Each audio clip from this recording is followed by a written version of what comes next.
할렐루야. 네. 오늘은 정죄하는 입, 덮어주는 손이라는 제목으로 여러분에게 은혜를 나누고자 하는데요. 이렇게 고백했으면 좋겠습니다. 정죄하는 입이 아니라 덮어주는 손이 됩시다. 정죄하는 입이 아니라 덮어주는 손이 됩시다. 네, 맞습니다. 오늘 말씀은 노아와 노아의 아들들이 주인공인데요. 여러분, 무지개를 보면 무엇이 떠오릅니까? 제 어렸을 때 소풍날을 기억해 봤는데요. 전날에 비 예보가 있다면 새벽부터 마음이 불안합니다. 오늘 소풍을 갈 수 있을까? 비야 제발 오지 말아달라고 이렇게 간절한 소망이 있는데, 그런데 비 예보대로 아침에 비가 내립니다. 비가 한바탕 샥 쏟아지고 나서 구름이 샥 그칩니다. 그래서 그치고 하늘에서 뭐가 떠오르죠? 무지개가 샥 떠오릅니다. 야, 괜찮아졌어. 이제 비 안 와. 아이들이 뛰어나와서 막 신나게 힘차게 막 예치고 다닙니다. 왜 그렇죠? 무지개는 그 비가 온 다음에 최종으로 이제 떠오르기 때문에 그렇습니다. 무지개를 보고 이제 안심했던 추억이 생각나는데요. 오늘 하나님께서 홍수로 심판하시고 무지개 언약을 보여주셨습니다. 그리고 오늘 말씀을처럼 방주에서 노아와 아들들이 나오는데 하나님이 왜 홍수로 심판을 하셨을까요? 사람들의 죄악이 세상에 가득했기 때문입니다. 그의 마음으로 생각하는 모든 계획이 항상 악할 뿐임을 보시고 사람 지으셨음을 한탄하셨습니다. 그리고 근심하셨죠. 자, 그렇다면 어떻게 심판하셨을까요? 40주야를 비가 내리게 했습니다. 땅에 있는 생명의 기운이 있는 모든 생물을 천하에서 멸절하셨죠. 그런데 하나님은 심판 속에서도 의인을 기억하셨습니다. 은혜의 길을 열어주셨죠. 무엇을 만드셨나요?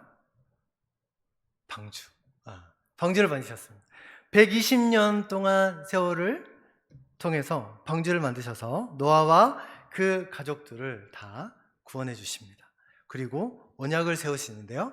그 언약이 어떤 언약이죠? 네, 무지개 언약입니다. 무지개 언약.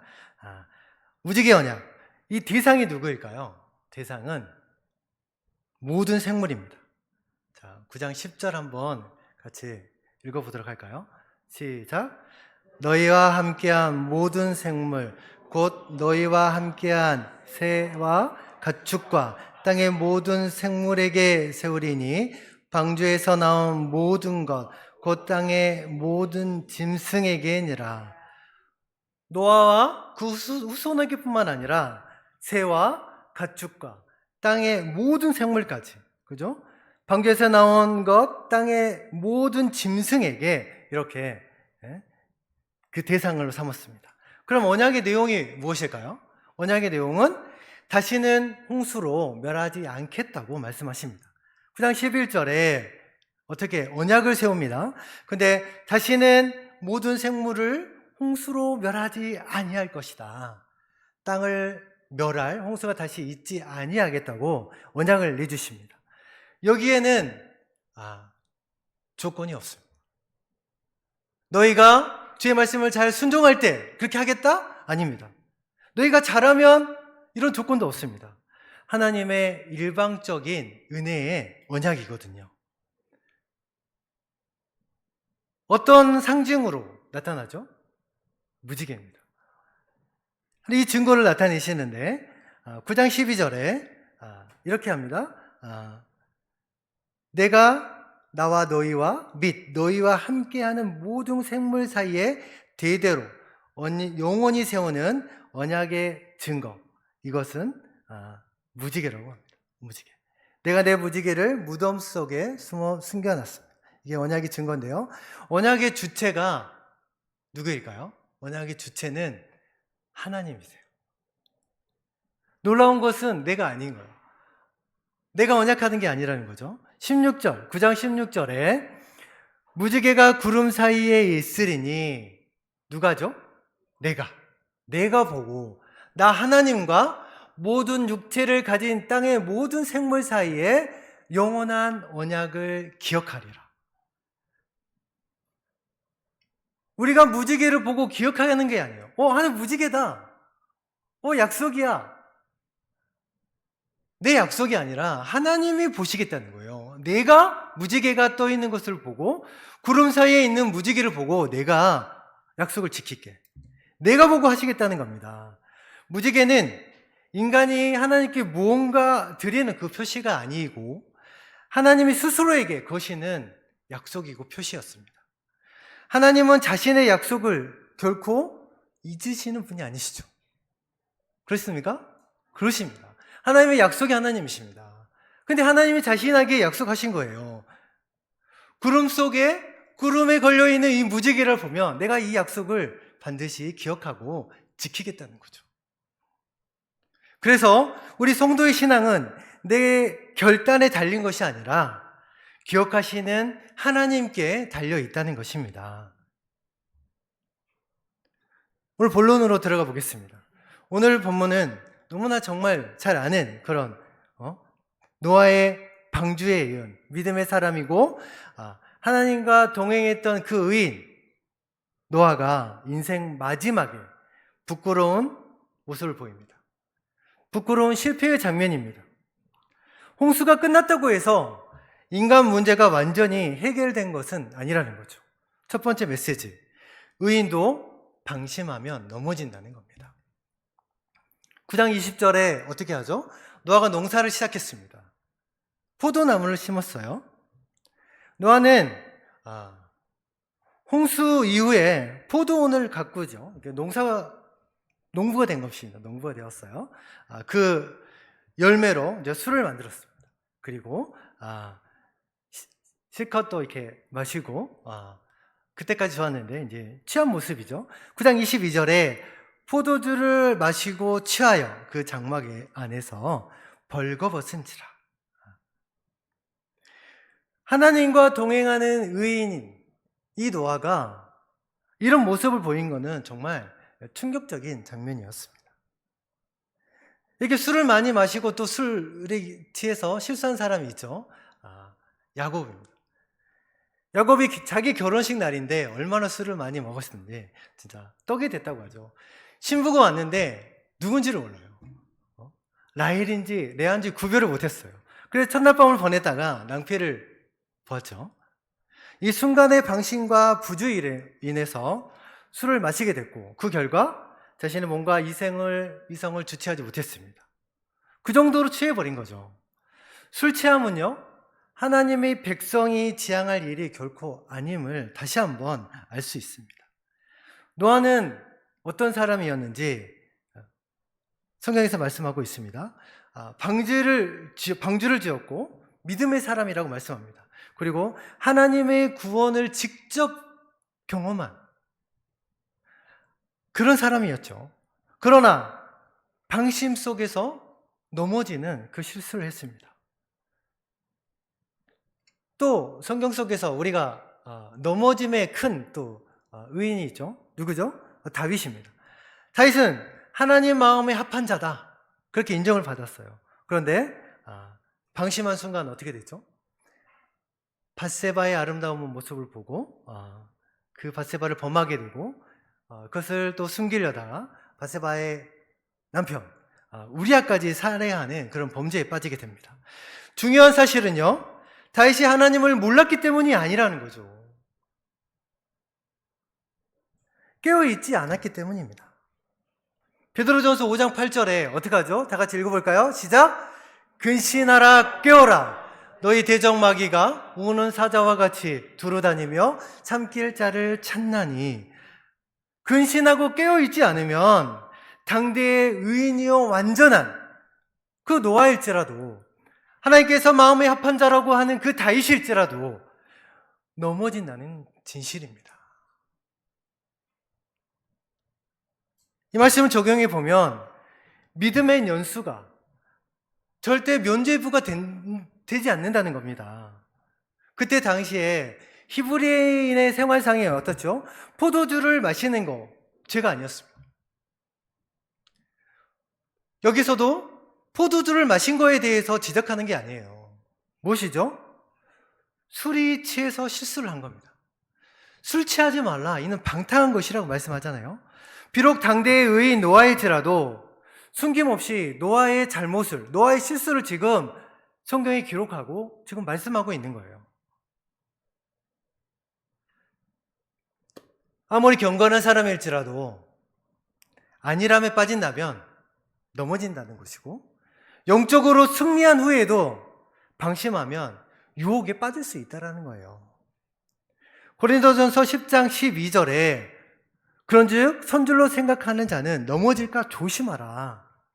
넘어질까 조심하라는 거예요. 깨어 기도하면서 이 노아의 실수를 우리가 간증 삼아서 미사에 더욱 근신하고 깨어있는 삶을 살아가기를 축원드립니다. 아멘. 두 번째 메시지입니다. 허물을 대하는 태도가 믿음을 드러냅니다. 오늘 본문은 함과 셈, 야벳의 반응이었습니다. 그 태도였죠. 자, 9장 22절 한번 보겠습니다. 가나안의 아버지 함이 그의 아버지 하체를 보고 밖으로 나가서 그의 형제에게 알리매. 함이 얘기할 때 둘째 아들 함이라고 하지 않고 가나안의 아버지라고 소개합니다. 가나안의 아버지.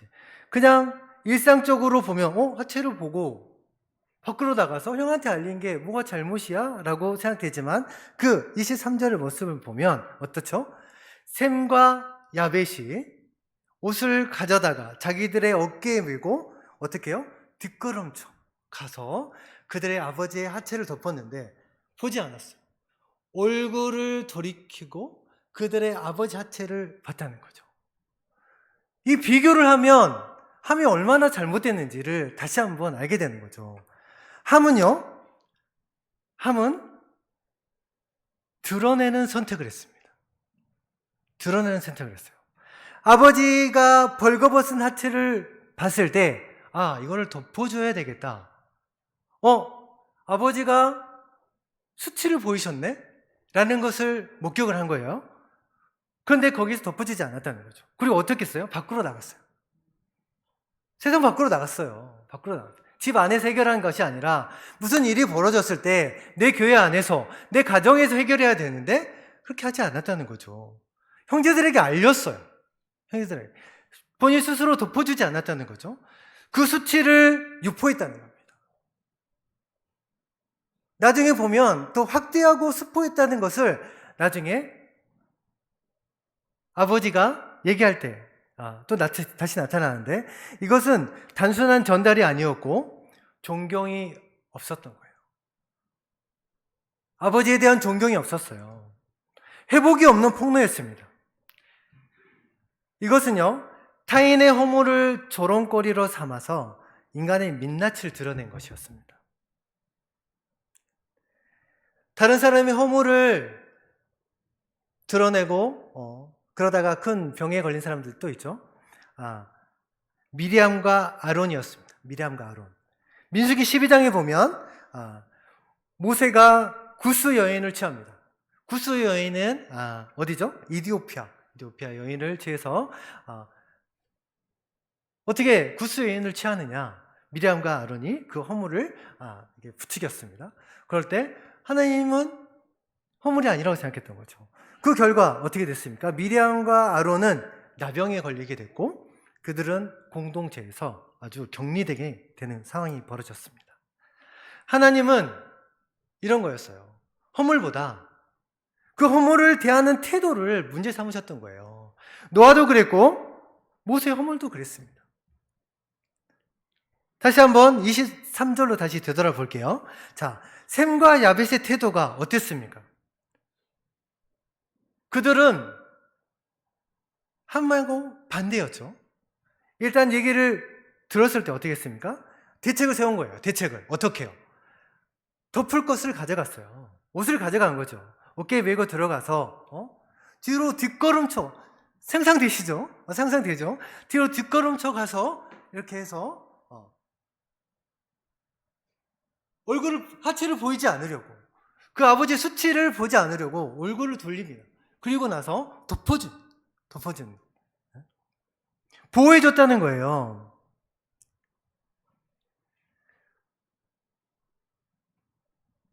우리에게 하시는 말씀이 무엇인지 잘 아시겠죠?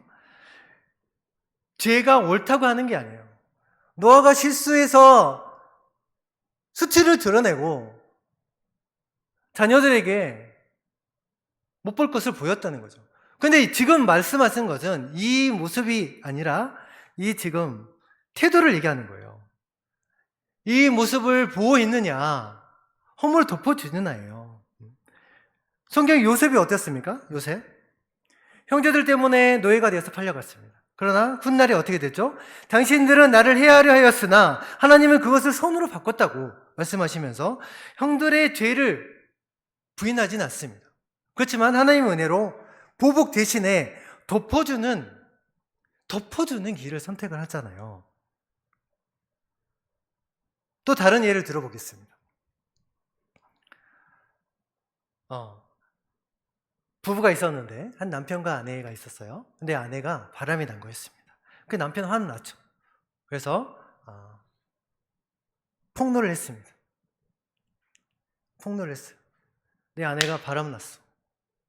어떻게 그럴 수가 있냐. 관계는 어떻게 돼요? 깨집니다. 더 멀어졌어요. 이 상담 과정에서 다시 침묵과 기도로 나아갔고 기다림을 선택했습니다. 그랬을 때 아내가 어떻게 했나요? 스스로 회개하고 돌아왔어요. 침묵과 기도로 기다림을 선택했습니다. 처음에는 허물을 얘기했고 폭로했지만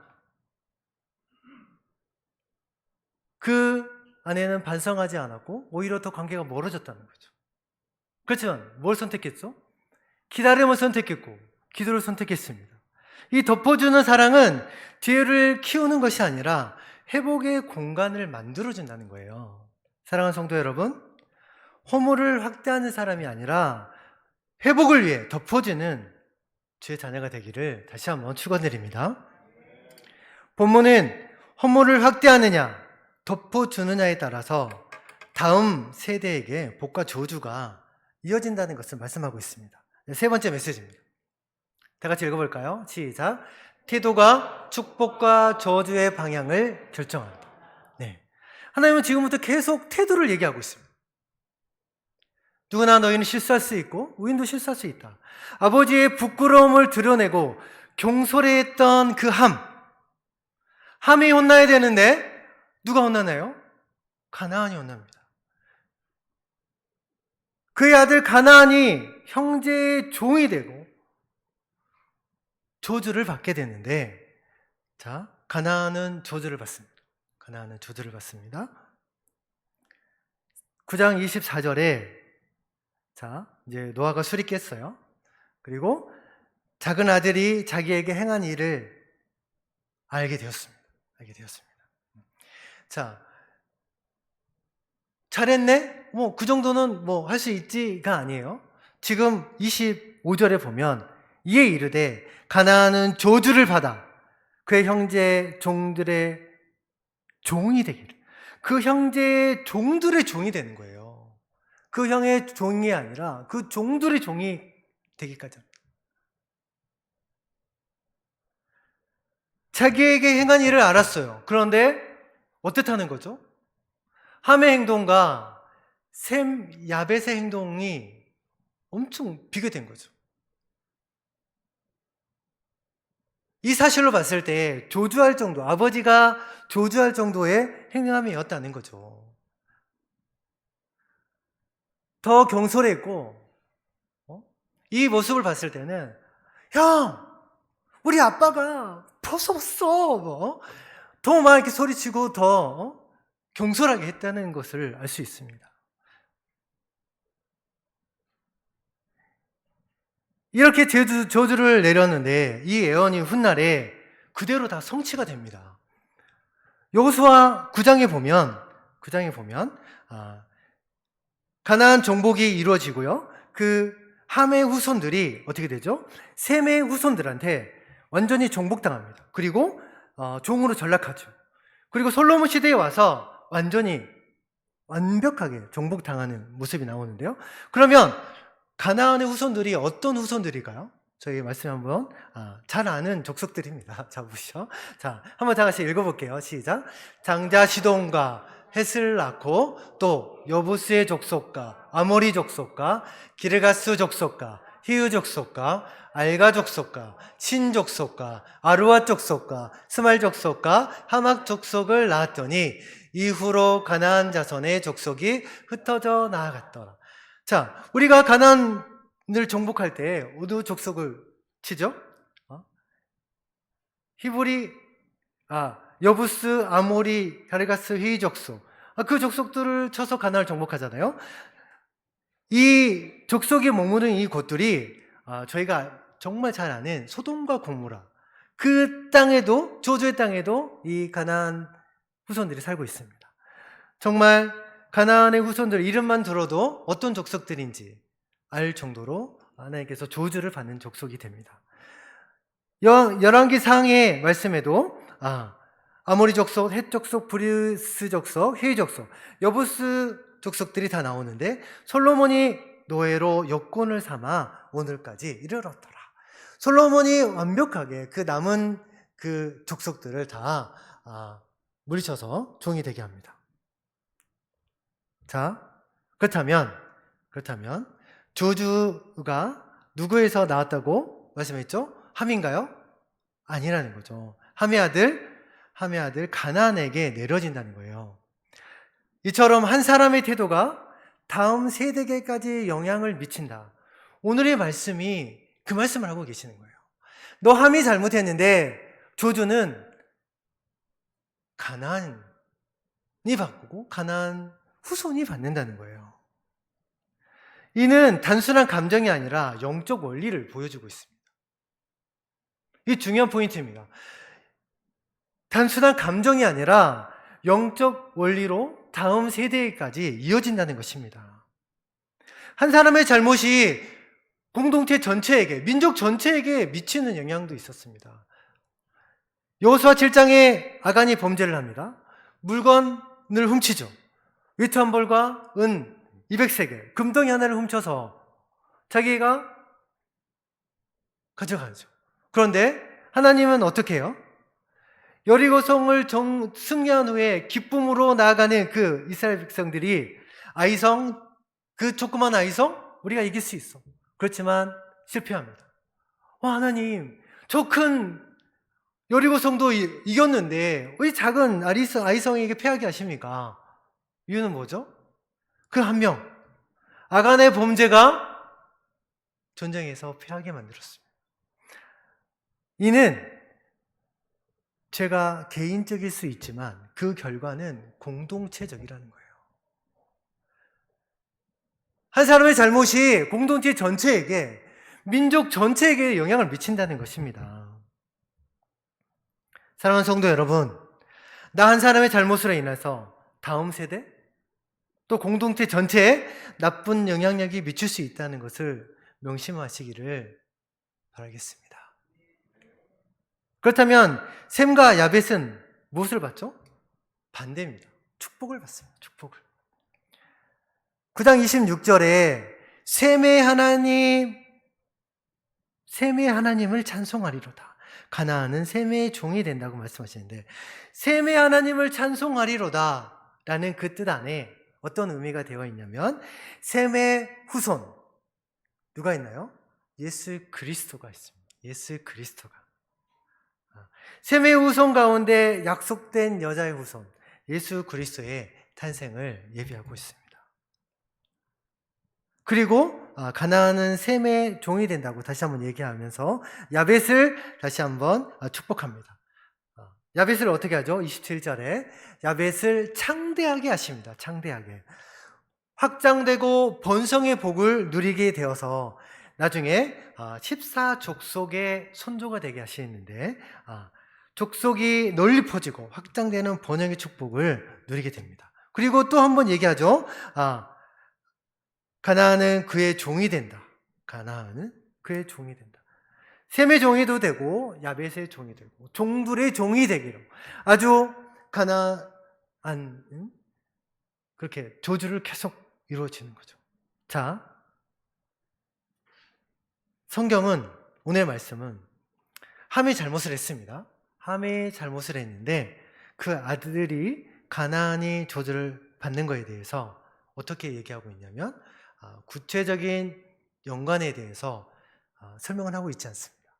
많은 축축들은 많이 나와서 돌아다니고 그것을 많이 들으신 분들도 있고 많이 본 분들도 있을 것입니다. 그렇지만 자세하게 언급하지 않은 이유를 생각해 보십시오. 그 결과만을 기록하고 있는데 그 당시에 어떤 상황이었냐면 축복과 저주는 개인에게 달려있던 것이 아니고 누구에게? 하나님께 있었습니다. 하나님께. 노아가 그 가나안은 저주를 했고 셈과 아벳은 어떻게 했죠? 축복을 내셨습니다. 그가 그 마음대로 했을 것 같습니까? 그렇지 않다는 거죠. 하나님의 섭리에 따라서 선포했다는 거예요. 하나님의 섭리에 따라서. 애언이었고 유언이었어요. 어떻게 알죠? 후에 다 이루어졌어요. 하나님 뜻 가운데 다 이루어졌다는 사실입니다. 자, 그렇다면 이 오늘 본문의 말씀을 가지고 저희가 다시 한번 적용해 보도록 하겠습니다. 실수는 할 수 있다. 실수는 할 수 있다. 문제는 실수가 아니라 그 실수를 대하는 태도. 실수를 대하는 태도. 그 태도가 다음 세대에게까지 복과 저주로 이어진다라는 거예요. 내가 한 명 잘못했는데 나를 혼나면 되는데 그 다음 세대까지 이어지는 부분에 대해서 하나님은 말씀하고 계시는 거예요. 최근에 누군가의 연약함을 봤습니까? 실수를 보았습니까? 누구 태도로 반응했어요? 함의 태도로 반응했습니까? 아니면 셈과 야벳의 태도로 반응했습니까? 제가 이 말씀을 준비하면서 정말 저 스스로에게도 많은 찔림이 있었고 도전이 되었습니다. 말씀을 준비한 내내 아픔이 있었습니다. 정말 쉽지 않다는 거죠. 정말 쉽지 않기 때문에 오늘 하나님께서 다시 한번 이 말씀을 통해서 도전이 되고 실천을 했으면 좋겠다는 말씀입니다. 하나님은 정죄하는 것보다 회복을 기뻐하십니다. 회복을 기뻐하세요. 흉보고 말을 옮기는 자리보다 사랑으로 덮어주고 기도하는 자리를 원하세요. 사랑하는 성도 여러분, 다른 사람의 허물을 봤을 때 정죄하는 입이 아니라 덮어주는 손이 되기를 축원드리겠습니다. 오늘 말씀을 맺도록 하겠습니다. 당대의 의인이여 완전한 자라도 인정받는 노아일지라도 잠시 절제하지 못하고 방만한 사람을 샀을 때 곧바로 실수할 수밖에 없다는 거예요. 의인도 방심하면 넘어진다는 겁니다. 매사에 더욱 어떻게 해요? 깨어있어 근신하는 자세를 취해야 되겠습니다. 그리고 허물을 대하는 태도가 믿음을 드러내고 축복과 저주의 방향을 결정한다는 것입니다. 하나님의 구속사역은 많은 허물 많은 인간들을 더불어서 제약된 세상 속에서 펼쳐나가는 그 사랑과 은총의 사역이었습니다. 하나님은 실수보다 드러내는 태도를 보이셨는데 그 태도를 보셨는데 허물을 대할 때 학대하고 정죄하는 태도가 아니라 덮어주고 안아주는 그런 믿음의 손길이 되기를 원하시는 거예요. 태도에 따라서 후손의 운명까지 달라지는 것을 우리가 명심했으면 좋겠습니다. 하나님은 우리의 실수보다 실수 앞에서 드러나는 그 태도를 보신다는 것을 오늘 말씀을 통해 우리가 분명히 보고 들었습니다. 믿음의 사람은 넘어질 수도 있습니다. 그러나 하나님은 넘어짐보다 그 앞에 드러난 태도를 보시기 때문에 그 태도가 복과 저주의 방향을 다시 한번 결정한다는 것을, 다른 사람의 허물과 연약함을 볼 때 함의 입술이 아니라 셈과 야벳의 손이 되기를 다시 한번 축원드리겠습니다.